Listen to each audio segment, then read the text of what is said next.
రైతుల కష్టాలు తీర్చేసాం, వాళ్ళందరికీ ఇప్పుడు అద్భుతమైనటువంటి ప్రయోజనం వచ్చేస్తోంది అని ప్రభుత్వం చెప్తుంది. మళ్ళీ వాళ్ళకు అనుకూల పత్రిక అయినటువంటి ఈనాడులోనే మినప రైతు బలి అన్నటువంటి వార్త రాస్తారు. అలాగే మొన్న మినప రైతు అయినా పెసర రైతు అయినా వీళ్ళే రాస్తున్నారు. ప్రభుత్వం ఏమో అంత అద్భుతంగా ఉందని చెప్తుంది. ఇక్కడ చూడండి, పెరిగిన పెట్టుబడులు ఎకరాకి 3 లక్షలు అవుతుందట.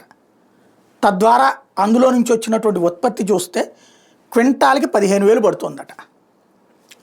అయితే లభిస్తున్నది 10,000 నుంచి 13,000 లోపు, ఎకరాకి 50,000 పైనే నష్టం జరుగుతుంది. ఇది ఈనాడే రాసుకొచ్చిన వార్త. రాష్ట్రంలో మిరప సాగు 4,32,500 ఎకరాలు అయితే, ఎకరాకి సగటు దిగుబడి 20 క్వింటాళ్ళు అయితే, ఎకరాకి పెట్టుబడి 3 లక్షలు అయితే, సగటు ధర క్వింటాల్కి 10,000 నుంచి 13,000 వస్తుంటే దీనివల్ల వచ్చే డబ్బులు 2 లక్షల నుంచి 2.5 లక్షలు అయితే, ఎకరాకి నష్టం 50,000 నుంచి ₹1,00,000 జరుగుతుంది. ఇది ఈనాడు రాసుకొచ్చింది. మరి దీనికి ఏంటి పరిష్కారం? ఇదివరకు 1,00,000, 2 లక్షల లాభం వచ్చినటువంటి స్టేజ్ నుంచి జరుగుతున్నటువంటి పరిణామం.